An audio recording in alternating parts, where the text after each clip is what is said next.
Kani gade ka Patisi TV, bat pidang pet yaki kubor baman kasngi. Ka kunhoni le ka jiu-jitsu, ha kasngi palai minta katayo.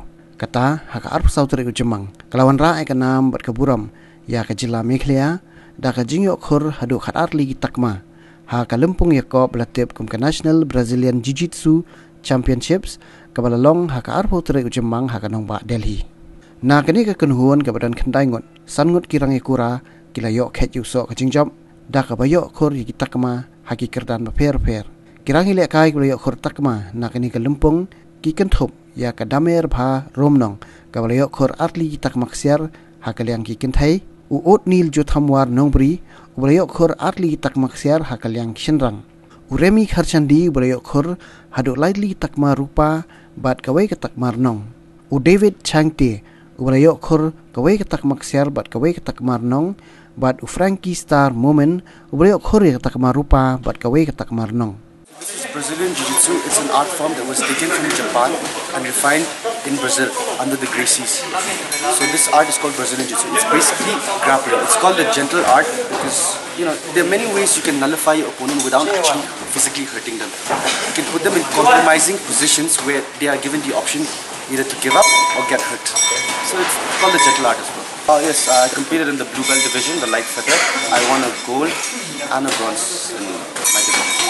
I think everyone should try Brazilian Jiu-Jitsu. It's a beautiful thing, it's a beautiful art. You don't really have to be physically really that in shape to start it. It makes you, it's good for you, You're flexible because you have to do all rolls and stuff. At the same time, it teaches you technique and also gives you a lot of self-confidence. So I think everyone should just give it a try. And if it's not their cup of tea, it's not their cup of tea. But why not give it a try?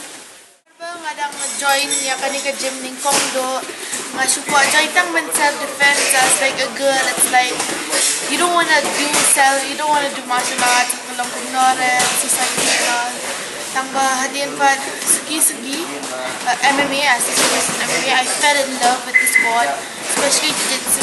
I became addicted. Mas sedang train ada step si posting ada jamit traveling with some gaps in between. Mas tenat ka and ka inspire nga coach nga my dad, he inspired me to go ahead and give this game a try. Ka penat nga the hadin pangalan training to Delhi Cross-Train Fight Club. It's one of the best gyms in Asia as well. When I went there, I even got addicted to this sport more and more. Hadin pa coach nga I'm good enough to go for a tournament, as this is my first tournament. Natahi ka ba yalam yung haban na chicken tournament. Nga nga like homeschooling from NIOS. Gusto nga siya at school tang ba nga join niya kanina school ba ngamla give time that much to my studies. So my dad always said that studies are always secondary. Kung mga nali NIOS nga ganda even ipon mga telefon, and most of the time my train mates that I can do for the tournaments. Saya kan ke Brazilian Jiu-Jitsu. Nama coach sama kita encourage nga bandingan nile, waktu na ban batin. If you train harder, you can achieve goals in life. I have been encouraged by my coaches, my fellow fighters, and all. I've been encouraged by my parents, my families to work harder to achieve my goals, and this is how I got play this tournament. Mas Oakland bang ayo goal akan juga tournament.